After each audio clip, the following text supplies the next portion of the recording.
the dark and learny night comes from, remember in Peanuts, Snoopy would always start typing and working on his famous novel. And they actually created a Edward Buehler-Lytton fiction contest, the Buehler-Lytton fiction contest, where it invites participants to write an atrocious opening sentence to a hypothetical bad novel. So by representing their learning in less than ideal models, students identify underlying systems that do and do not lead to success.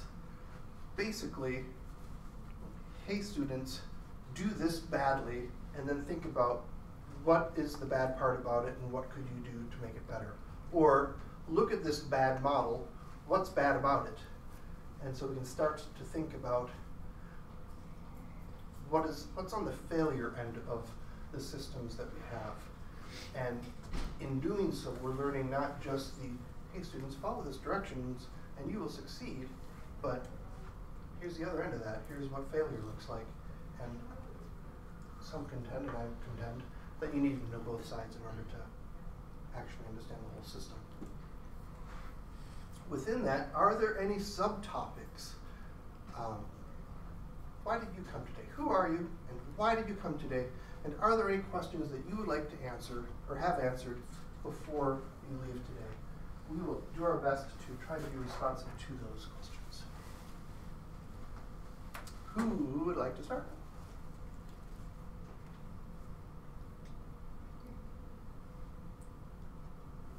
Dan.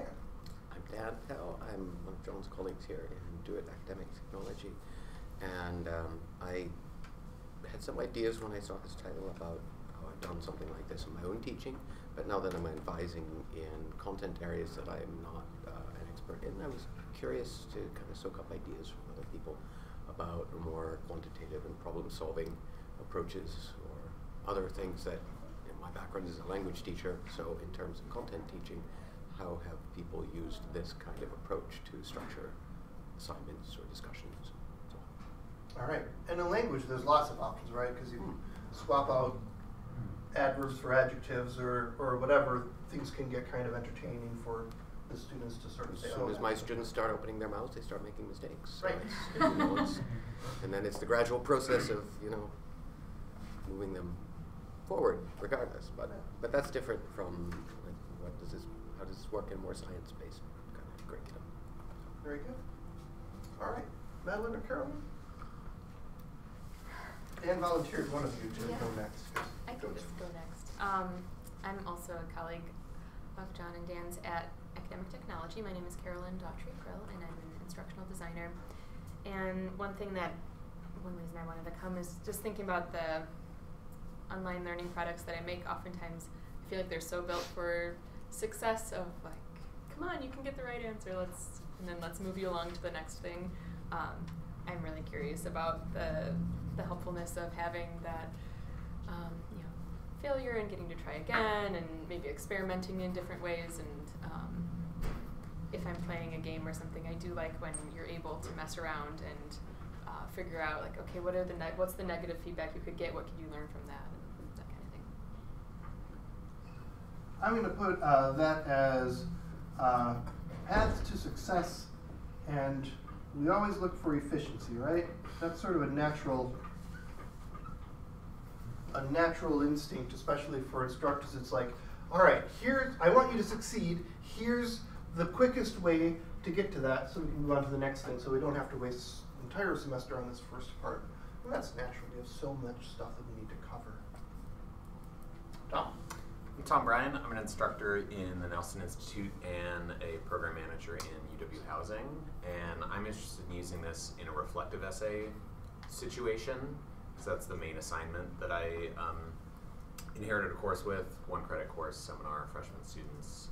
They go to a lecture or watch something or go volunteer and then write a reflective essay. So I want them to write a terrible reflective essay, intentionally. Mm-hmm. Maybe. And share it with each other. Yeah. Yeah. Yeah. Cool. Okay. Megan. Megan Potter. I work in the med school. I guess I'm here because a lot of my students are kind of obsessed with being right the first time, and we'd like to, you And know, that's say something you want to encourage in the profession. yeah, which is Yeah. totally, you know, right down the road. Another So I wanna- surgery, sorry. Yeah. So, but I still like them to, you know, realize that they're still learning, and it's okay to, you know, not have the answer right away. Trying to figure out ways to encourage that. Yeah, school is meant for that learning space where it's okay to make mistakes. Yes. You won't kill somebody. Right, Often. exactly. Good. I'm Abby Leachek. I'm a graduate student and lecturer in sociology. And I guess one of the things that I'm interested in with regard to failure is sort of the affective fear of failure, and how emotional this can be for students when they don't get it right on the first try. And thinking of how we create a space that feels safe to fail in without feeling like that means they're going to fail the course or going to get a disastrous grade or something like that. I love that. Good. Okay. Yeah, the fear of failure and how to, in some ways, the same thing. How do we convince them that it's okay to do that here? In fact, you should try to do that here. But you know, grades are online oftentimes. So, Kenny. My name is Kenny. I'm a grad student in the kinesiology department, and I'm interested in student reactions with people who've had experience with this and how if they've enjoyed it or how they've thought about it. All right. Similar to that, fear of failure / student reaction. All right, and John? I'm John Pfotenhauer. I teach over in mechanical engineering. Many years ago, I was on the Wisconsin NetID seminar, and we stopped at the Kohler plant, and Mr. Kohler spent some time with us, and he asked the group, it was faculty and administrators from here, he asked all of us, how do you teach initiative? If you can tell me how to teach initiative, I will be really interested here. And it's a question that's haunted me since then. One of my answers to it is giving room for people to make mistakes. They're comfortable to take the first step and do that. And so, yeah, like you've said, here on campus is an ideal place to make mistakes, have the room to make mistakes because the implications aren't as big as they are out in the real world. And in the field of mechanical engineering, you can imagine, you know, you don't like to hear the stories of the bridge breaking down and failing. So you want to get it right eventually, but who said it? You know, as soon as my students open their mouth, they're making mistakes. And that's great. You want to be able to allow that to happen. So a number of years ago, we made a game with a piece of software that's turned out to be a mistake. But because I can't get at it anymore. Flash. It was made in Flash. And Great. if anybody can help me update it, I would really be thankful. But the game is not available to me, but it included a feature of making mistakes with real world implications. And we found out from people playing the game that there were sort of a binary distribution or high density of people who did everything right and people who wanted to do everything wrong and make mistakes. So it's kind of interesting. Excellent. And we'll talk about that. We'll dig in a little bit more into that a little bit later. Excellent. Dustin? I'm a faculty emeritus in agricultural studies and interested in language teaching of that. Also the students who are taking risks and not being afraid of making mistakes. All right. Madeline? I'm Madeline. I'm a new instructor in life sciences communication. I'm teaching scientific writing right now for graduate students in the sciences, and I've experimented a bit this semester with them, analyzing what I consider to be bad writing samples, and I got some feedback. I asked for some feedback mid-semester, and a couple people said it really wasn't very helpful to them, that they'd rather look at examples of good writing, which we are doing too, but I just figured I don't really know what I'm doing when I'm setting up these activities, so that's why I wanted to come. Life sciences communication. Yeah. All right. Margaret? I'm Margaret Combi. Murphy. I'm the grad student at the iSchool, but I work here with John in the active teaching lab, and always happy to contribute. And Madeline, I'm putting yours down as examples and models for students. And maybe that's a good place to start, because if the students see us as not willing to take risks and to make mistakes, then, like, in many ways, we are continuing on a narrative that they've probably felt from day one, where the teacher is always right, the teacher is the person to be listening to. The trick is to understand what the teacher wants and to do what the teacher wants in order to, and we are rarely encouraged to rebel, to try new things, because there is safety in doing what does not require initiative. If we don't take risks, we won't fail. And if we don't fail, well, that's good, right? Because everybody wants us to succeed. That's why we're in school, so we succeed. And we've used models for papers, for example. We say, hey students, I want you to write a paper. And the students are like, what does she want? What does he want?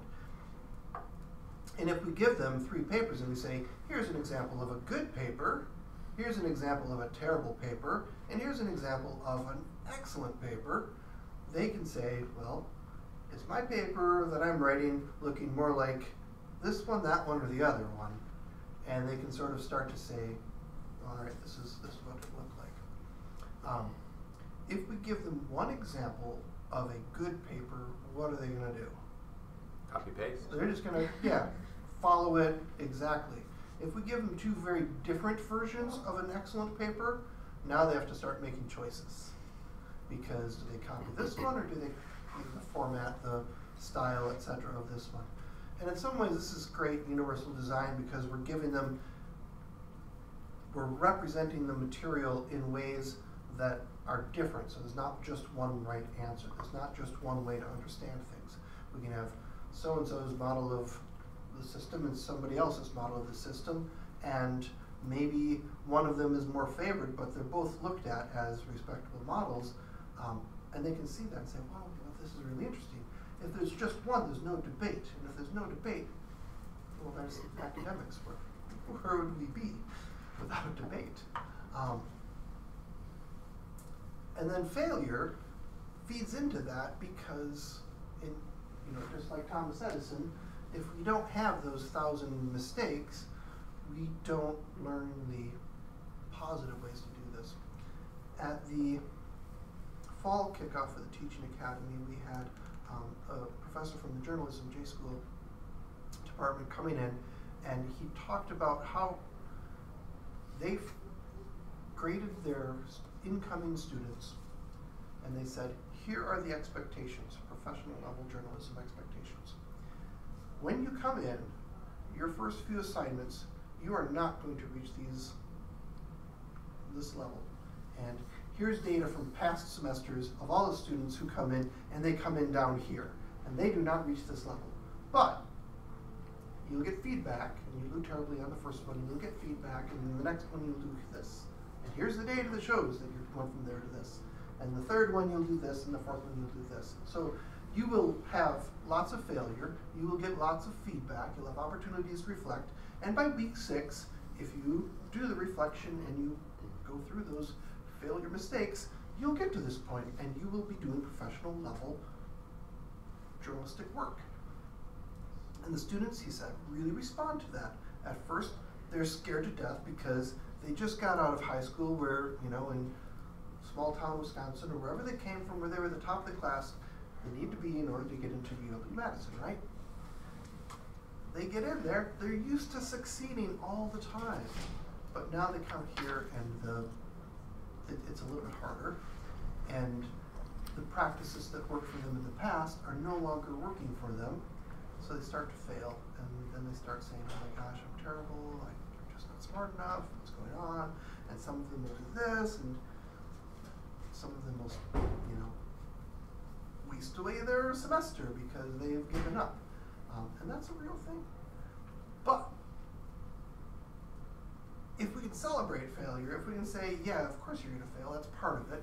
In fact, I'm going to reward you for failing, or intrinsically or extrinsically with points, you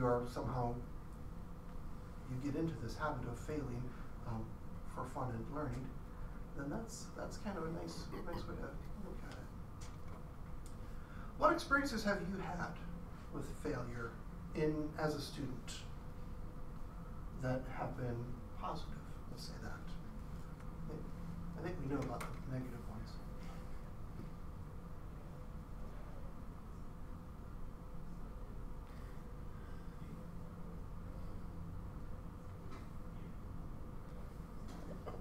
Yeah. First again. So I'm not 100% comfortable with basing all this around failure. Okay. I think it's a word. I mean, what's the context of that? I mean, if you're talking about a bridge failure, obviously a professional approach to dealing with that is to look at it, identify the problem, and figure out how to plan better bridges that don't have that problem anymore. But, you know, so there's places in like a professional setting where that's really what people do, is figure out the problem. But, you know, failure just without context is a word that's got so many negative connotations. So when you ask that question, what's a learning experience of failure? I'm like, don't particularly remember any, but put those out of my memory. What are your but best on the other learning hand, of opportunities like that you've had? making mistakes and learning from them. Okay. You know, taking risks, problem solving, all of these things, peer review, you know, drafting, revision, all of these things have a fundamentally in the core is doing the best effort you can at this particular moment, or maybe not quite your best effort, but making an effort, and then going back and looking at it and pushing it a little further. And that's, you know, taking tentative steps rather than failing. And I think it would be really hard to convince a group of students that I want you to write failing draft for me. What you probably get is a lot of very creative exercises and how ridiculously, like, didn't have to spend any time on that at all. Yeah. I just, you know, typed gobbledygook and handed it in. Okay, I'll fail. I'll plagiarize off the internet. I did my assignment in 10 seconds. Yeah, absolutely. So it can be ridiculous. So yeah, to try to create this space for a constructive conversation around this and to build it in as an exercise, you really have to think through convincing the students that what they're doing is in the context of learning and progress, and that they can see why it's an authentic thing to go through that, and it's not just, you know, I'm trying something completely different just for the sake of it. So something like, I want you to come up with a system that looks like it'll work, but it won't work. So can you fool your fellow students into challenge them to find the mistake that you know will make this system fail? So that way you have to put together a pretty convincing fake with one fatal flaw, and then they have to figure out what is that fatal flaw, and by doing that they understand the system. Possibly. Or what's wrong with this system? Yeah, Megan. I agree that I think you need to be very upfront with the students as what is the purpose of this. Yeah. Otherwise they're, why are we doing this? Right. And then also emphasizing that making these formative assessments as opposed to we're gonna do all this failure, and I suppose you could assign points to it, but we're gonna do all this failure so that at the end of the semester when you do your final assignment that you're actually getting a grade for it. You'll be fine. I think so. If you start it with that direction, then I think that's at least in things we've used. And that helps the students understand, like, oh, okay, this is why we're doing this, so it doesn't just become a futile exercise of like, why are we this is done? Yeah, I really agree with that, and I would want to communicate up front that, look, we're trying to do as well as we can, but guess what? We're allowing lots of room for missing the mark and not getting to that high level of journalism in the first try. But go ahead and do your best, but it's okay if you make mistakes, because that's how we're going to learn. It's better for you to start and allow mistakes than not to start. Yes, Margaret.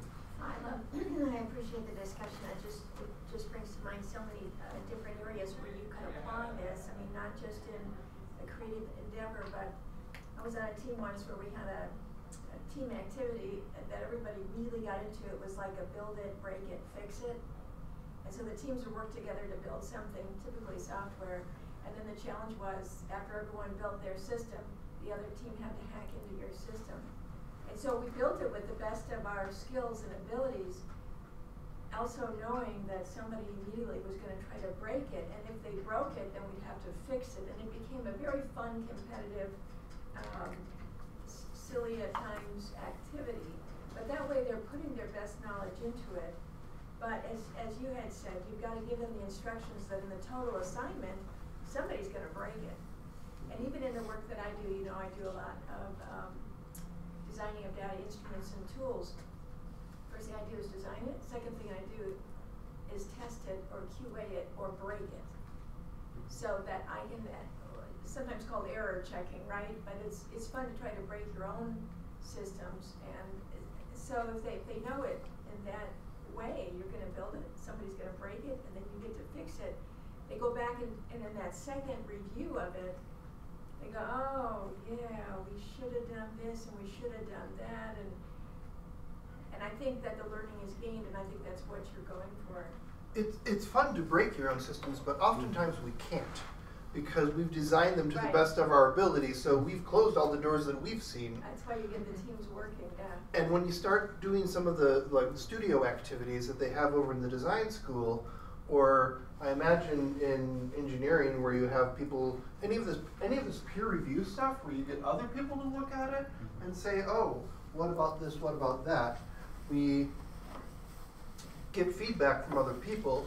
We also open ourselves up to criticism and vulnerability, critique me, and that was in the art classes that I took, that was like the hardest thing, was to do this thing. I knew it was bad because we were always our worst critic, so I could see a lot of the problems with it already. But then to open it up to other people to point out the problems, it's kind of, it really takes a lot of resilience or willingness to sort of trust in some ways that people aren't just there to be like, that's the stupidest drawing that I've ever seen, or what did you do to her nose, or whatever. I think you have to define the instructions, because also that in this type of activity, you're going to critique someone else. Yeah.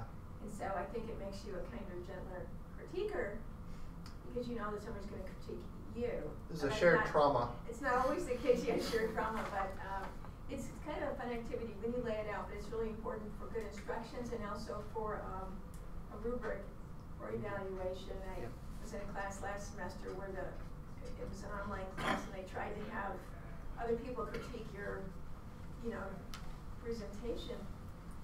Well, people weren't following the rubric. They were saying, well, I don't like the color scheme, or I don't like your voiceover, right? And so those are discouraging comments because they didn't fall within the parameters of the assignment. So I think it's important to focus on the needs analysis that you've identified. So in some ways, this gets back to Dan's point about, if you have it wide open, then anything can go and it can almost become meaningless or overwhelming.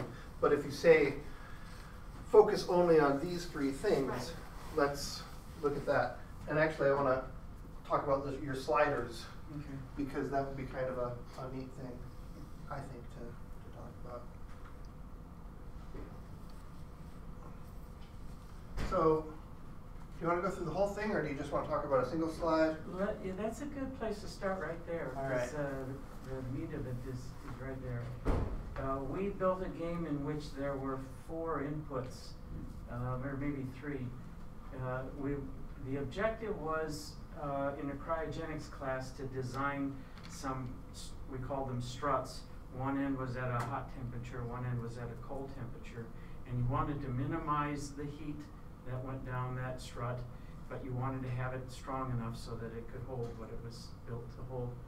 And so the parameters that the people playing the game had were 3 of them. They could vary the cross-sectional area or the length or the material of the strut. And it turned out we had 30 different materials, and then you had the slider to change the length and the cross-sectional area. That was enough free parameters that you couldn't immediately see where the best solution was. And in fact, there were a number of different materials that looked like they had, optimum conditions. But in the end, you were looking for an optimum solution. And oh, by the way, and this was sort of a afterthought, there's cost involved to all of these materials. So, by the way, take a look at the cost. And so the student would solve the problem is if you got the 3 green lights in the bottom, you were satisfying the temperature constraint and the strength constraint and the electric constraint. Then you'd press the button in the lower left-hand corner, and it would take you to, the calculation and the conclusion of the design, and it would give you the feedback right away. Did this satisfy the constraints or didn't it? If it didn't satisfy the constraints, there were wonderful catastrophes that happened. If it did satisfy the constraints, because the cost wasn't a constraint, it was just, oh, by the way, we would feed that one in. This graph, this screen allowed the students to play around with the different options and compare them. So the green line and the red line were 2 different materials that they were playing with, and we're trying to get to a low enough temperature and trying to have enough strength. And in some ways, this is like, if you have access to a wonderful simulation that immediately lets them play around with these things and it shows the results in different places and gives them feedback on that, that's awesome. Most people don't have that. Most classes and courses don't have that. I think we see a lot of those in video games. And I think that is one of the areas that's, at least for me, is really sort of an exciting opportunity in video games, because you try something and failure in video games happens all the time, right? We lose our life, and we start all over, and there is no real cost to it other than going back to the beginning and having to do all this learning, do all this testing, do all this practice of the things that we tried to learn already. Now we do it better. Has anybody ever seen video game run-throughs? It's like you try to run through a level as fast as you can. And there are some great videos on YouTube by these people that are like, I'm so good at this. And then they get to this one thing that they have to like jump onto the thing and they miss it over and over and over again. And they have to start all over every time. They're like, what's going on? I used to be able to do this. Every time they do that, they're doing math questions. They're quizzing themselves. They're testing themselves over and over and over again. Not for the sake of testing themselves on how well they can jump this, but because they wanted to get to this end result over here, and they've got to go through the processing. Getting that feedback immediately, graphically, really, it helps us understand. As I adjust the cross section, what does the price change? How does the strength change? What is the yield strength? What are the differences? What does this do when I change this? You understand the system well there. And one of the most enjoyable things about this game as an educator was looking at the data from the students having played it and recognizing this person, the sequence of steps that they took is more like an expert. This person over here was really a beginner at the problem, and you could see the evolution from beginner to expert after they played the game a few times. Yeah, watching the data and watching like, oh, terrible, terrible, terrible, terrible. Now they're starting to get it. Yeah. Oh, look at that. Now they've the big breakthrough there. The aha moment happened right here in this iteration. Yeah.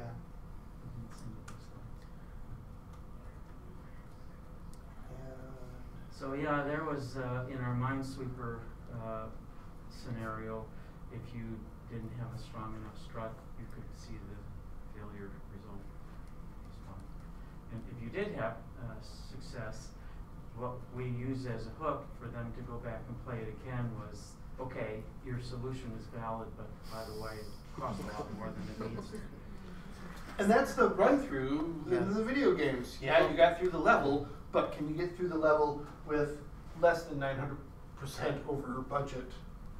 Yeah, I think this is showing something that's really important in this, is that in a real-world setting, the kind of no solution is perfect, and everything changes over time, and in all professional fields we're kind of identifying and eliminating problems, and it's part of the tools that someone needs to develop as they go through their learning, is to take something that's not perfect or something that has failed and figure it out and address it and try to avoid that in the future. But for all of this to work in the classroom, that authenticity needs to be there, that it needs to be reflecting something that is something that you would do. You know? It's a real kind of, and so it kind of relates to case study and case scenarios, and that it should be very immediately clear to somebody doing this exercise that, okay, there's a reason I'm doing it, because that's the kind of thing that people in my field do. And so I feel like I should put my time into it. I should invest in it. And this is where I think if you don't have the simulators, one of the best simulator resources that you have are the brains of the other people in the classroom to say, oh, wait a second, that solution is great, but it's going to cost too much. Oh, wait a second, that solution is great, but it's not strong enough, or the structs do not, something you might not be able to see it yourself, but you can. Other people will be able to pick up on things because they have, 20 different areas of expertise or 20 different ways of noticing things that you might not notice, and that's sort of the how to do this simulations on the cheap. But yeah, the challenge is how to make them authentic and authentic to the field, relevant to the field. Is this video going to work for me? I don't know.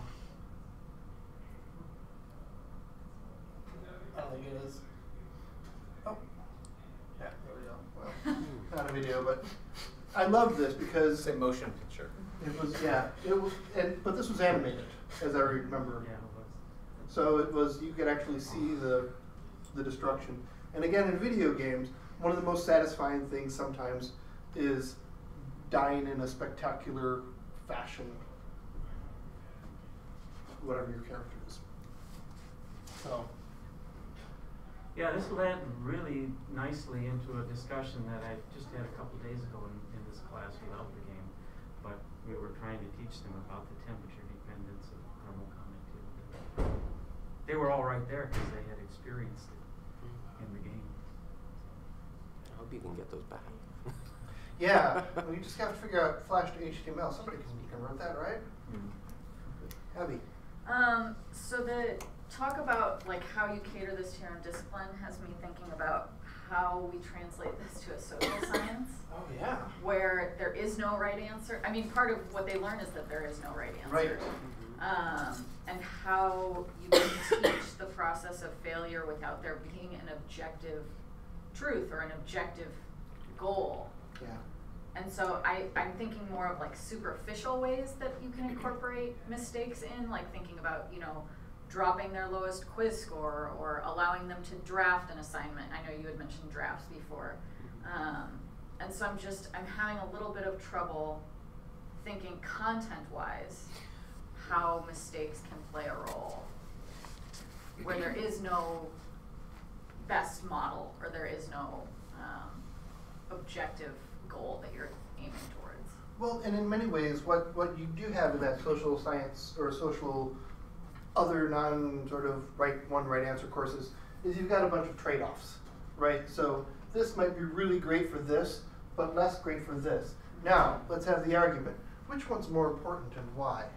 Or is there a third way that we can sort of mediate the two in a way that is, if not damaging for some part of the population or somebody, at least doesn't do more harm than good? And that's a whole different set of conversations, but I think it's related to that, and it's also really rife for great conversation then in the classroom. Dan? I'm thinking about what you're saying, Abby, and I'm reminded of things that we would do in language classes where we would build up debates by having people prepare a point of view that isn't their own. So maybe thinking, okay, how would somebody coming from this side of things see this issue, and then prepare their side and then have to role play it, where they're not bringing their own idea to the room, but they're bringing a representative opinion, and there may be 4 or 5 contradictory representative opinions, and you were assigned one or you chose one, but it's not necessarily your own opinion. And so then they do their best job to articulate that, have the debate, and then in the end, unpacking that, okay, why, what's the solution? We've tried to find, okay, this didn't work. all these 5 people in the room did not agree with each other. So how could we what would be a way of analyzing that situation so that we come to a better conclusion? So maybe building it, the failure side, or the mistake is kind of built into, like, well, we know these opinions can't coexist very easily. Let's try to see how that happens as role play. Does that seem to relate more to? I think that's definitely one way that we can translate this, I think. And you've probably all heard about the 4-role thing that I do for controversial readings, where I say you have to be the author's advocate and agree with everything the author says. You're the devil's advocate. Whatever the author says, you need to disagree with it, regardless of how you feel on the topic, and bring in 2 other sources that support your opinion. You're the mediator, so you talk about how they're not wrong and not right, but there's a 3rd way, and then you get to just troll everybody and have them, and hopefully it gives them practice at dealing with people that are earnestly against you, are earnestly for you, are trying to figure out, and then just the jerks in the world. How do we deal with them civilly? Yeah, Carolyn. Authentic, right. And then the next week you switch, and everybody takes on a different role. Do that 4 times in a semester, and it can be a fun activity. Carolyn. There's a teaching and higher ed podcast that I listen to with Bonnie Stachowiak, who's she's based out in California, and a recent episode had a lot of different guests on, and one teacher shared an example of that, kind of similar to a rubric kind of thing, but the way that she would do grading for, I don't know if it was a paper or something, it seemed like a writing assignment, that she would give certain feedback, and if the students didn't apply her feedback, then their essay would go from a B to an F. But if they applied the feedback from her, then it goes to an A, basically. It's like, however you wrote this, as long as you take the feedback I'm giving you, then you're gonna pass, however it started from. So that was a way of kind of wherever they started from, they could have some achievement and improve. That would be an encouragement for those of us writing grants. Right. You just quit. No, you use the feedback and go again. Yeah, and that's part of the reflective process. And we know that is so important. The biggest way for students to improve their learning is through elaborative interrogation, which is a fancy way of saying, thinking about what they just did, what worked, what didn't work, what's the right answer and why, asking those questions over and over again, and then revisiting that. And the sliders example, it reminded me that the Articulate Storyline software has a sliders tool, and so if you search for Articulate and sliders, there's a lot of examples from their community. I just pulled up one where it's Ohm's Law Laboratory, and I just blew a fuse because I was playing with a thing. And so that might be a way, I don't know, it seems like you could use it in a lot of different ways, but maybe it could kind of build some of those kind of engineering examples, or there are ones in here that had to do with music notes and other things. And I know that that software has a high price tag, but there's also been interest on campus of people using it for different scenario kind of based interactions and things like that. So that might be something to look for.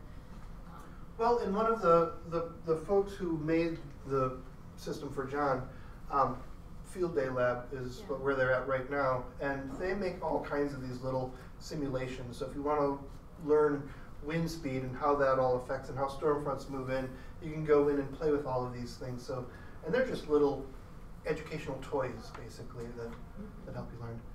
John, it's 9:30. I wanted to remind you needed to go. So thank you for coming and sharing your work. And don't forget your name tag. Although if you take It's a strong name. I'm impressed. Yeah. All right, so in the last 15 minutes, let's talk more about, Abby's gone. All right, she's going to come back. Safe risks lead to innovative initiative. Innovation and initiative, that was one of the ideas of, I think we've talked about that already. If I'm afraid to fail, then I'm just going to play it safe, and I might not push the boundaries, make any changes. And we see this in professional fields all the time, where we need people who will push the boundaries in order to make changes in the approaches that they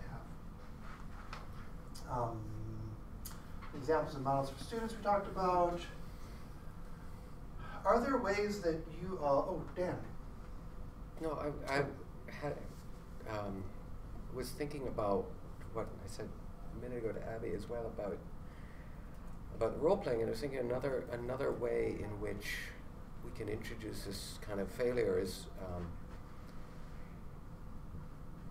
to kind of progressively change the assignment. So maybe people solve something, people work out a solution or work through an issue, but then we add more parameters. We add a new scenario, we change it somehow. And you know, that, okay, we've agreed on this, we think this is going to work. Oh, what about this? This happened. Now you have to accommodate that. And here's another level of detail you didn't know about beforehand. And I was thinking that probably worked well in that problem, you know, quantitative field, but it also it could reflect in the more social and human sciences that you find out something new or some other event occurs that makes your old solution no longer valid. So now what you thought worked fails, and you have to continually adjust that. And it's Jim G. And Jim G calls this the fish tank approach, where he would, wouldn't he? He would, yeah. And you start off with, like, if you want to learn about the ecosystem of the Mississippi River, you don't, this is what he's saying, you don't start off with the Mississippi River, you start off with a fish tank, and you have just, as Tom Sawyer, you just start off with a very simple solution, a very simple simulation. You just have the fish tank and like one or two of the elements, and you say, how do they interact with each other? And then you introduce more and more elements. You add the complexity. Mm-hmm. Once they've understood, well, this and this works, so now I add this third thing, that adds a lot of complexity, as John was talking about with this 1, 2, or 3 sliders. So it's a bit like in really your game scenario a bit. It's a bit like, you know, suddenly the insurrection card comes up or something like, oh no, all the rules have changed. All the rules have now changed. We have to do right. it differently. Now what do I do? All right, yeah, and check out, if you haven't already, Jim G's 13. He's such a beautiful person. Why is a fish tank on the computer screen there? Right. He's lost me there. Oh, the fish tank's on the computer screen because we can do these things digitally, electronically, just as John was talking about with the space shuttle on the computer screen.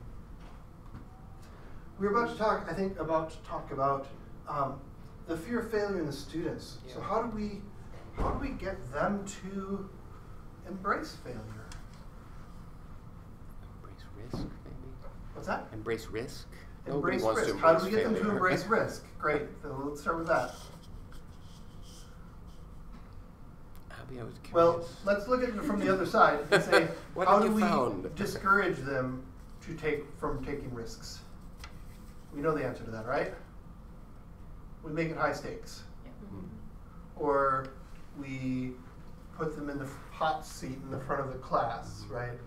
We make it high stakes social. Give them humiliating, unhelpful feedback. Humiliating, unhelpful feedback, right? Or lack of feedback. So they don't know what they do right or wrong. So and I think that's actually a really good point. The better the feedback they get, the more they'll understand what's different or not different. And Carolyn, your podcast person's idea of, you know, you must take the feedback and do something with it is a really great way to sort of say, okay, I need to take this and explore this and do something with it. Abby. Playing the skeptic, Yes. I feel like even if you have some way that revision is built in and they're encouraged to revise drafts and to be working on a project over the course of the semester, that for a lot of these students, it's just all about the grade. Yeah. That it's not a real faith effort at improving the paper. It's, oh, okay, now I know what the teacher wants, so I can do that and I'll get my A. And I feel like if we're going to encourage risk and encourage mistakes, we're fighting against a culture that does not value those things. And everything that the students are hearing elsewhere from medical school, from law school, from a lot of these places that they want to be, is that no, it's really not okay if you screw up, because we want that upper echelon of the student body. And so it's kind of a countercultural thing to try and instill a value for risk-taking and a value for making mistakes. Teaching and learning is counterculture, isn't it? In some ways, we just want optimum performance. Forget all the processes to get there. I completely agree. It's hard with the medical students because ultimately they are ranked. And so, you know, even in a lecture when there's 100 people and you just say, what is, you know, you just ask a question, all you need is one little voice from the back of the room to yell out the right answer, or an answer, they still won't do it. There's silence or there's just whispering. Because they don't, even though you can't, you know, localize who gave the answer, it's still, just in case it was wrong. So, yeah, it's very much the culture, I think, of a lot of the programs that we're teaching in. So that's really very difficult, and I think that one way I've tried to do it is by showing them that yes, I'm a person who is an, you know, expert in this, but I wasn't always. You know, sometimes they are like, well, how did you, you know, how many times have you done that? But they didn't just grab me off the street to do what I'm doing, right? But it also took, I mean, it's been multiple years of experience, and so I still try to keep in my mind where I was at the beginning of this and telling them, oh yeah, no, that's a mistake I made when I was a student. So don't worry, that's a really common thing.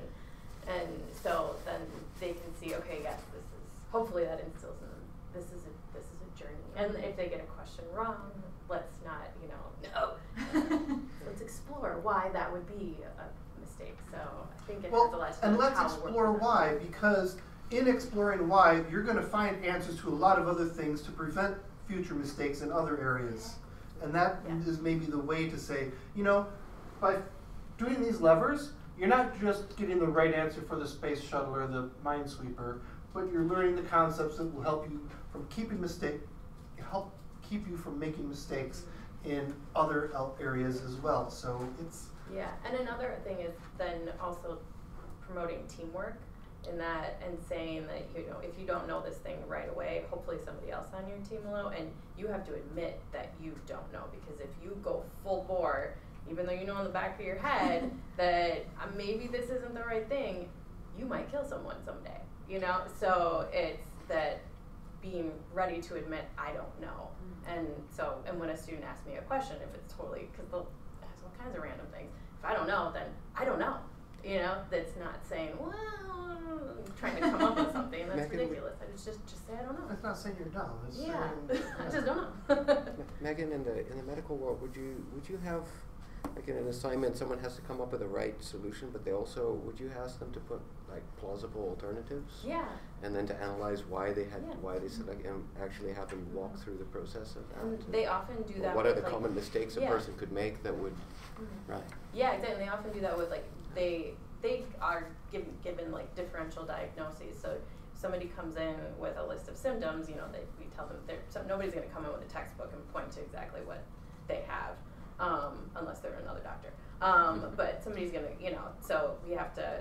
You're treating a person with a bunch of stuff, and so they have to go down these pathways, and that's a lot of case-based stuff, like you had mentioned before. That let's follow a patient down this. Oh, and then let's throw in this weird thing. So maybe it's not this thing. So yeah, they do that a lot, but there's still the culture of the students thinking that this is the only solution to what this is, where it could be some weird tropical disease. One way to sort of mitigate that classroom scenario that you started off with, where I'm not going to raise my hand because I don't want to be the person with the wrong answer, is to lower the stakes by having an anonymous, you know, where it's almost zero. And that way, their incentive for doing it is personal, private. It's just for them to self-assess their learning. So, but you get sort of aggregated anonymous feedback on, are they getting it or are they not? Do we need to spend more time or less time on that? And that's where clickers are a really great alternative. Yeah, we've tried to bring that in. Tom? I had a question about what you brought up, Abby, about the risk and incentivizing it. So what's this is a question for the group, but what's an assignment rubric that the top grade is the most risk? I think taking risk should be a big part of any assessment rubric, because if you fail at all these other things, but you took a really big risk, that's significant. That's brave of you. You should be rewarded for that. I'm thinking about art studio classes. It's some of the most outlandish designs are the ones that, you know, you can do the pastoral landscape and that's like, okay, that's good, beautiful. But if you start doing the outlandish designs, that's risky. And that example, actually an art class I took here came to mind when you were mentioning that we discussed with the instructor, what do we think our grade should be?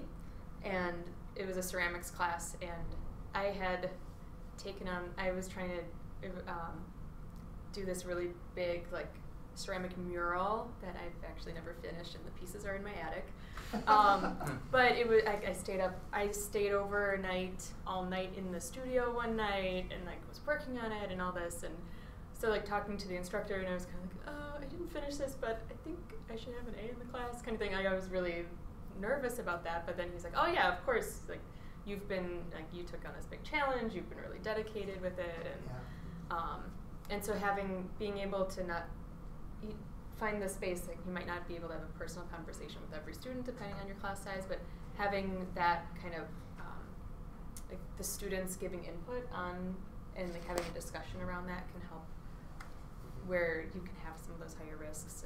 And again, the learning is in the process and not in the end result. Yeah. Eventually you want to get to the point where you don't kill the patient, but if you kill 400 simulated patients on the way to get to that point, that's okay. Dan?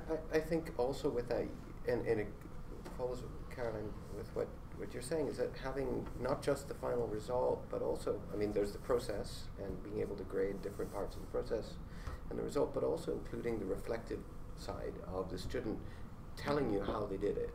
This, you know, kind of the exam wrapper type, or an essay wrapper, or explain to me how you approach this, or tell, what did you learn from this assignment, or what were some of the things that you got out of doing this, what were the questions that were, like getting them to do that kind of self-reflective writing. Yeah. And then having that in addition to that final product gives you a lot more perspective to see, like, maybe this one isn't great, but like, whoa, did they go through a lot of interesting things to get there? Did they go deep when they were doing it?